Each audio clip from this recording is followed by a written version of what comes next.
दोस्तों, क्या अभी अभी आपने 10th पास आउट किया है तो आपके दिमाग में एक डाउट चल रहा होगा कि हम 11th क्लास में कौन सा सब्जेक्ट चुने, है ना। तो ये डाउट जो है काफ़ी सारे स्टूडेंट्स के दिमाग में आता है कि हमने तो 10th पास कर ली, तो 10th के बाद हम कौन सा सब्जेक्ट चुने जिसमें ज़्यादा करियर ऑप्शंस हों, जिसमें ज़्यादा फ्यूचर हो।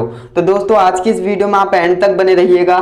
मैं आपको बताऊंगा कि आपको किस सब्जेक्ट की तरफ जाना चाहिए। जी हाँ दोस्तों, आप बिल्कुल सही वीडियो पर आए हो। इस वीडियो को आप कंप्लीट देखेंगे ना तो आपका ये डाउट बिल्कुल क्लियर हो जाएगा। एंड अपने दोस्तों को भी इस वीडियो को शेयर करना है जिससे कि उनका भी जो है दिमाग सही हो जाए, क्योंकि इस टाइम पर जो है काफ़ी कंफ्यूजन आ जाती है, क्योंकि एक दो कोर्स नहीं है बल्कि आपको ये 4 सब्जेक्ट होते हैं। एंड अगर आपने गलत डिसीजन ले लिया तो आपको 2 साल तो बर्बाद होंगी ही, 11 12, और आगे आपको पछताना भी पड़ सकता है, क्योंकि काफ़ी स्टूडेंट जो है इस चीज़ को हल्के में ले लेते हैं। वो रैंडमली किसी भी सब्जेक्ट की तरफ चले जाते हैं, या फिर रिश्तेदार या फिर फ्रेंड्स या फिर उनके घर में कोई सदस्य कह देता है कि इस सब्जेक्ट को ले लो, बहुत ही आसान सब्जेक्ट है और इसमें ज़्यादा करियर ऑप्शंस है। तो इस तरह से वो जो है ले लेते हैं सब्जेक्ट। लेकिन मैं आपसे बोलूँगा आपको बिल्कुल भी ऐसा नहीं करना है, आपको सुनना है आपके दिल की। वो कहते हैं ना, सुनो सबकी करो अपने मन की, है ना। तो इस वीडियो में आप एंड तक बने रहिएगा।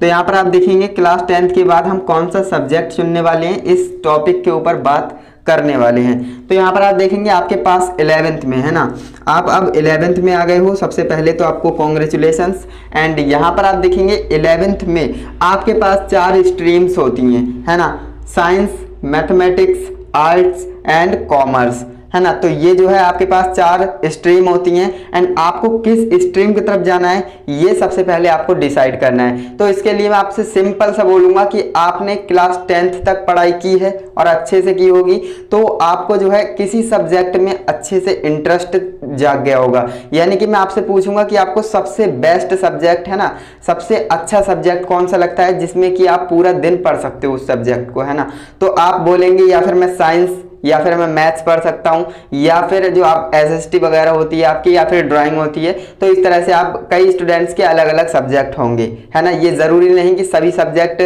सभी स्टूडेंट साइंस में इंटरेस्ट लेते हों, ऐसा तो पॉसिबल नहीं है ना।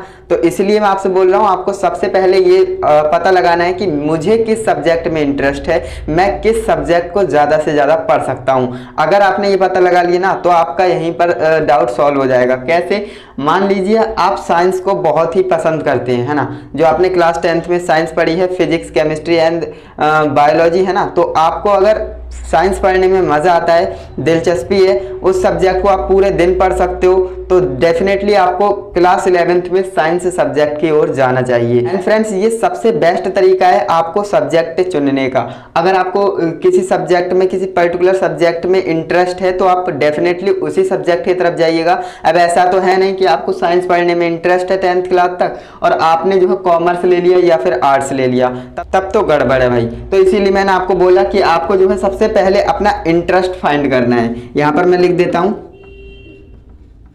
सबसे पहले आपको अपने इंटरेस्ट फाइंड करना है। अगर आपने इंटरेस्ट को फाइंड कर लिया ना तो आपकी जो है यहीं पर प्रॉब्लम सॉल्व हो जाएगी। सो फ्रेंड्स, यहाँ पर जो है साइंस काफ़ी स्टूडेंट्स की अच्छी होगी तो वो साइंस लेंगे। एंड अगर आपने क्लास 10th में मैथ्स पढ़ी है ना, मैथ्स पढ़ी होगी, तो मैथ्स में अगर आपको इंटरेस्ट है, मैथ्स आप पूरे दिन पढ़ सकते हो, मज़ा आता है गणित लगाते हुए, तो आप डेफिनेटली मैथ्स के पास जाइएगा। क्योंकि देखिए मैथ्स सिंपल, आपको सिर्फ मैथ नहीं मिलने वाली, आपको 5 सब्जेक्ट क्लास 11th में मिलेंगे और 12th तक चलेंगे, है ना। ध्यान से सुनिएगा मैं क्या बोल रहा हूँ। 11th 12th में 5 सब्जेक्ट रहते हैं। कौन कौन से? देखिए PCM होता है एक, और एक होता है PCB, ठीक। और हिंदी इंग्लिश तो इनमें लगती है ना, हिंदी इंग्लिश इसमें भी और हिंदी इंग्लिश इसमें भी लगेगी। तो इतनी बात आपको अच्छे से क्लियर है। देखिए मैं आपको बता रहा हूँ 11th और 12th में जो आपके सब्जेक्ट रहने वाले हैं, कितने रहने वाले हैं? टोटल 5 सब्जेक्ट रहने वाले हैं, जिसमें कि आपके 2 कॉमन सब्जेक्ट होंगे दोनों स्टूडेंट्स के लिए, साइंस वाले और मैथ्स वालों के लिए, जो कि है हिंदी और इंग्लिश, ठीक। एंड इसके बाद जो आपके 3 सब्जेक्ट रहेंगे वही आपके मेन सब्जेक्ट बोले जाते हैं। यानी कि यही आपको 12th में पढ़ना है और इसी से आगे आपका जो है करियर ऑप्शंस बनेंगे। आगे क्या करना है मैं आपको बताऊंगा अभी। तो देखिए हिंदी इंग्लिश कॉमन सब्जेक्ट है जो कि पढ़ना ही है। एंड इसके बाद अगर कई स्टूडेंट जो है साइंस को सिलेक्ट करेंगे तो साइंस वालों के लिए PCB मिलता है। क्या मिलता है? PCB। पीसीबी की फुल फॉर्म क्या होती है? Physics chemistry biology, physics chemistry biology. And अगर काफ़ी स्टूडेंट जो होंगे मैथ्स की तरफ जाएंगे, है ना, तो मैथ्स की तरफ जाने वाले स्टूडेंट्स के लिए पीसीएम लेना पड़ेगा, यानी कि physics chemistry mathematics, physics chemistry mathematics.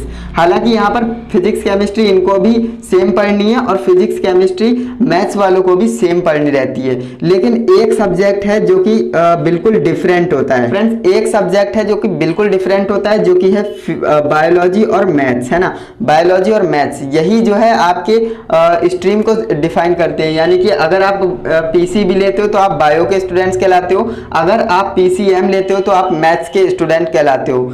ध्यान देंगे, बायो के स्टूडेंट्स के लिए ही हम साइंस का स्टूडेंट्स कहते हैं। ओके, क्लियर है? बिल्कुल। तो ये तो मैंने आपको बता दिया कि साइंस और मैथ्स के स्टूडेंट्स के लिए, है ना। अब ये आता है आर्ट्स और कॉमर्स के स्टूडेंट्स के लिए। अब देखिए, जो आपकी क्लास 10th में एसएसटी थी, यानी सोशल साइंस थी, तो अगर आपको उसमें इंटरेस्ट है तो आप आर्ट या कॉमर्स की तरफ जा सकते हो। तो अगर आपको जनरल स्टडीज पढ़ने में या फिर सोशल साइंस में इंटरेस्ट है या फिर आर्ट्स में इंटरेस्ट है तो डेफिनेटली आप इन सब्जेक्ट की तरफ जाइएगा। मैं बिल्कुल नहीं कहूंगा कि आपको साइंस या मैथ्स लेनी चाहिए, क्योंकि आपको जिसमें इंटरेस्ट है ना, आपको वही सब्जेक्ट चुनना है एंड उसी में आपको अपने करियर बनाना है। तो देखिए, अब मैं आपको बताता हूं कि इन सब्जेक्ट का क्या रोल होता है। काफी स्टूडेंट्स क्या करते हैं, रैंडमली किसी भी सब्जेक्ट को ले लेते हैं, फ्रेंड्स के कहने पर, रिश्तेदार के कहने पर, है ना, वो ले लेते हैं कोई भी सब्जेक्ट। लेकिन ऐसा आपको नहीं करना है। क्यों? क्योंकि जैसे ही आप 12th पास करेंगे, है ना, 12th भी तो आप पास करेंगे, 12th पास करने के बाद आप जाएंगे यूनिवर्सिटीज में पढ़ने के लिए, है ना, यूनिवर्सिटीज में पढ़ने के लिए जाएंगे तो वहां पर जो है काफी तरह की डिग्रीज होती है ना, डिग्री आप कोर्स करेंगे, क्योंकि अभी तक आपने इंटरमीडिएट एकेडमिक्स पास कर लिया होगा, फिर आप जो है क्या डिग्री लेने जाएंगे, है ना। तो डिग्री में एडमिशन लेंगे तो डिग्री 2 या 3 साल की होती है मैक्सिमम, है ना। तो यहाँ पर जो है डिग्री में एडमिशन कैसे होता है मैं आपको बताता हूँ। उसमें आपसे पूछा जाता है कि आपके पास सब्जेक्ट कौन सा है। तो फ्रेंड्स, सब्जेक्ट कैसे मैटर करता है इसके ऊपर बात करते हैं। तो अगर आप इंजीनियरिंग फील्ड में जाना चाहते हो, है ना, ध्यान से सुनिएगा, अगर आप इंजीनियरिंग फील्ड में जाना चाहते हो तो आपके पास पीसीएम होना जरूरी है। अगर आप मेडिकल लाइन में जाना चाहते हो, है ना, डॉक्टर बनना चाहते हो, तो आपके पास पीसीबी होना जरूरी है ना, पीसीबी होना जरूरी है। यहीं से जो है सब्जेक्ट मैटर करने लगता है 12th के बाद। अब कई स्टूडेंट्स क्या होते हैं, उन्होंने रैंडमली मान लीजिए पीसीएम ले लिया, लेकिन उन्हें इंजीनियरिंग फील्ड में जाना ही नहीं है, वो जाना चाहते थे डॉक्टर लाइन में, है ना, मेडिकल लाइन में। तो अब वो है मेडिकल लाइन वाले कोर्स नहीं कर सकते, क्योंकि उन्होंने मैथ्स पढ़ी है, बायो तो पढ़ी ही नहीं है, और बायो नहीं पढ़ी है तो इसका मतलब आगे डिग्री करेंगे तो बहुत ही डिफिकल्टीज को फेस करना पड़ेगा। एंड वहीं पर बात करें, काफी स्टूडेंट जो है बायो ले लेते हैं और उन्हें इंटरेस्ट होता है इंजीनियरिंग में, है ना, वो इंजीनियर बनना चाहते हैं, तो पीसीएम होना जरूरी है एक इंजीनियरिंग स्टूडेंट के लिए। तो अगर आपने पीसीबी पढ़ी है तो आप इंजीनियरिंग नहीं कर सकते। हालांकि काफ़ी जो है कॉलेजेस करा देते हैं, बट आपको बहुत ज़्यादा दिक्कत होने वाली है। तो इसीलिए मैं आपको बोल रहा हूँ, सब्जेक्ट बहुत ज़्यादा मैटर करता है। अपने दोस्तों को भी इस वीडियो को शेयर करना, क्योंकि अगर उन्होंने एक बार गलती कर दी ना तो आगे वो बहुत ज़्यादा पछताने वाली हैं। तो इसीलिए मैंने आपको बताया, सबसे पहले आपको अपना इंटरेस्ट फाइंड आउट करना है, देन इसके बाद आपको सोचना है कि मुझे बनना क्या है ना, मुझे जाना किस फील्ड में है। अब देखिए, काफ़ी स्टूडेंट्स ऐसे भी होंगे, मैं बताते हुए चल रहा हूँ, उन्हें मैथ्स में इंटरेस्ट होगा, है ना, काफ़ी स्टूडेंट्स ऐसे होंगे जिन्हें मैथ्स में इंटरेस्ट होगा, मैथ्स पढ़ना चाहते हैं, लेकिन वो जाना चाहते हैं डॉक्टर लाइन में, मेडिकल लाइन में, है ना, मेडिकल लाइन में। तो ऐसे में हम क्या करें, है ना, ऐसे में भी तो सोचना पड़ेगा कि उन्हें मैथ्स में तो इंटरेस्ट है बट वो जाना चाहते हैं मेडिकल लाइन में, है ना, तो बात गड़बड़ हो जाएगी। तो ऐसे में मैं आपको बोलूँगा आप मैथ्स मत लीजिए। क्यों? क्योंकि देखिए, सब्जेक्ट से ज़्यादा जो मैटर करता है वो आपका ड्रीम, है ना। आप मेडिकल डॉक्टर बनना चाहते हो, मेडिकल लाइन में जाना चाहते हो, तो डेफिनेटली आपको बायो की तरफ जाना है ना। भले ही आप मैथ्स में स्ट्रांग हो, मज़ा आता हो, लेकिन बायो में आपका इंटरेस्ट ऑटोमेटिकली जाग जाएगा, क्योंकि 2 साल, है ना, 2 साल है आपके पास, 11th 12th, तो ऑटोमेटिक हो जाएगा। तो इसीलिए मैं आपको बोल रहा हूँ, अगर काफ़ी स्टूडेंट्स ऐसा केस होता है, काफ़ी स्टूडेंट्स जो है बायो में अच्छे होते हैं, है ना, बायो में अच्छे होते हैं, लेकिन उन्हें बनना इंजीनियर है ना, तो बायो लेकर के तो इंजीनियर नहीं बन सकते। तो ऐसे में मैं आपको बोलूँगा, आपको बायो नहीं लेना है, बल्कि आपको मैथ्स लेना है, क्योंकि मैथ्स लेने से ही आप क्या बनेंगे, इंजीनियर बनेंगे। तो इसीलिए मैंने आपको पूरा खुलासा कर दिया है इस चीज़ का कि आपको किस सब्जेक्ट को लेना है और सारी कंडीशंस मैंने आपको बता दी हैं। तो उम्मीद करता हूँ आप अब डिसीजन अच्छे से लेंगे। आप क्या सब्जेक्ट ले रहे हो फटाफट से कमेंट बॉक्स में मुझे बताइएगा। एंड आपका ड्रीम क्या है, आपका ड्रीम क्या है वो भी मुझे आप कमेंट में बताइएगा। वीडियो अच्छी लगी है ना, तो वीडियो को एक लाइक करिएगा जिससे कि ये वीडियो और भी स्टूडेंट्स तक पहुंचे, और अपने फ्रेंड्स को भी इस वीडियो को शेयर करना जिससे कि वो ये गलती ना कर बैठे, क्योंकि एक बार गलती करेंगे ना तो आप बहुत ज़्यादा पछताएंगे। तो दोस्तों मुझे उम्मीद है मैंने आपकी प्रॉब्लम को सॉल्व किया होगा, आपके डाउट को क्लियर किया होगा। तो दोस्तों आज की इस वीडियो को यहीं पर एंड करते हैं, मिलते हैं नेक्स्ट इंटरेस्टिंग इन्फॉर्मेटिव वीडियो के साथ। तब तक के लिए जय हिंद, वंदे मातरम।